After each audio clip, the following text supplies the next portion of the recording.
Hey Mike, to answer your question on how we're different from Tandem as well as from other challenger banks like Monzo or Atom, the answer is that we are a retail current account as well as offering joint accounts and business accounts. Tandem focuses on a credit card as well as a savings account. Atom does mortgages and savings. Monzo is probably the closest in that they also have a retail bank account, but they don't also offer the business offering or do the work that we're doing on the platform side, which is the marketplace as well as payment services, banking as a service, so offering other accounts to banks and fintechs and the sort. Yeah, I would describe Starling as a very mission-driven organization. So those ethics and those values being at the core of what we do. So for a long time, what we saw was that within banking, customers were, incentivized to join the current account, but then the fees could increase and they were upsold all of these other products and there was lots of fees attached. So if you went abroad and you spent on your card, there'd be the international fee that was applied, the exchange rate would have been inflated as well, and you'd end up spending a lot more than you had anticipated. So for Starling, one of the ways that we aim to build trust is that we just don't have these fees. So if you go abroad, we just give you the MasterCard exchange rate and there's no fees. We don't have ATM fees in the UK or abroad. We don't have unauthorized overdraft fees. We just pay interest on deposits, and there's no fees for the account, no minimums or anything like that. So really trying to build trust by saying, we're going to try to make all of the things that used to be really painful about banking and make it as easy as possible for you. And we're not going to have fees with that. And then for all the other products you need from ISAs and mortgages and insurance, we're going to work to integrate in with the best-in-class providers we can find from across the market and present those to you and try to help you find the best one for you rather than just upselling some one product we've deeply integrated, but instead really have the customer's interest at our core as well and looking to find what's best for the customer and helping you to access that easily as and when is right for you. Yeah, so as part of that, we've actually signed the Women in Finance Charter, which actually sets up specific quotas and goals that we are aiming to reach. And so we've publicly shared that. So if you just Google Starling Bank Women in Finance Charter, you can see explicitly what goals that we're trying to reach. And we find that if you have an explicit publicly stated goal, it helps to keep us accountable and it helps you to kind of keep us accountable with what we're saying we'll achieve as well. Okay, hey Matt, so for multi-director accounts, this is a request we've been getting a lot of, and it's something that we are currently working on. And we've publicly shared that we will be rolling out the support in the first half of 2019. It'll be closer to the earlier half, but basically within the first 6 months of next year, you'll have that available. Hey Stuart, so for your question on unsecured lending, this is 100% something that we are aiming to do and currently working on as we speak. So within the Starling app, we have a marketplace. Within that, for businesses, there's a lending section. And some of the partners that we're looking to partner with are Growth Street and funding options, which we've already announced, and we're open to adding more into that. A key component of the marketplace is that it's not exclusive. We really want to give our customers options. So we've built a tech platform where any of these providers can easily plug in if they meet our due diligence, and then we'll help our customers to access whichever one they feel is right for them.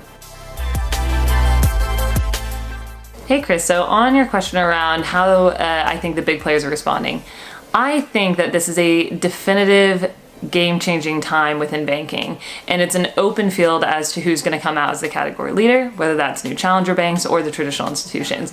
I think both have the opportunity to become really successful, to incorporate new tech and to do things really well, but they also have the opportunity to fail should they not respond strategically.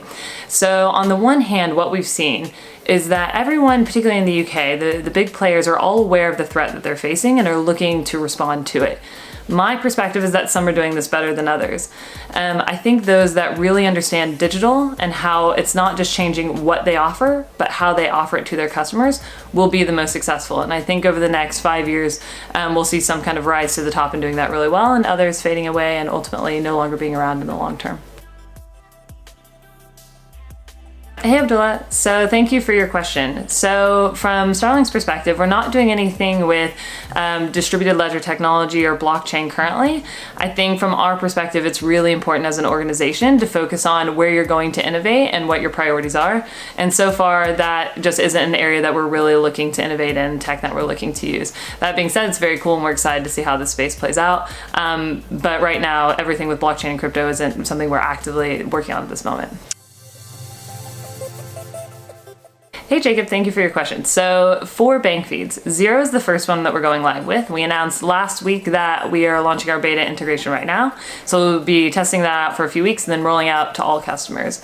The way this works is Xero has a new bank feeds API, which now Xero and Starling are integrated with.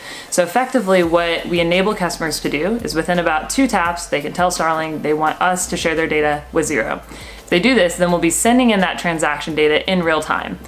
This is quite different from other banks in that it's a real-time feed. It's not something that you have to manually update or happens overnight. It's just a seamless API integration. You can connect it within a few taps. That's the main benefit. This is for the purpose of something called bank reconciliation, if you're not familiar with that, but basically to enable you to process that and have your bank feeds automatically be directing into Xero. The next one will be Free Agent, is the one that we're working on next. QuickFiles also said that they're in testing. For QuickBooks, they're actually looking to integrate in the open banking APIs as per the new regulation. They've stated that they're first focusing on the larger banks that are already kind of established with their APIs. And then next they'll be looking to go to challenger banks such as Starling. I would hope that they would do Starling first and just integrate our API now, but that's more on their roadmap, so I highly recommend reaching out to them if you need an update on when that integration will be available.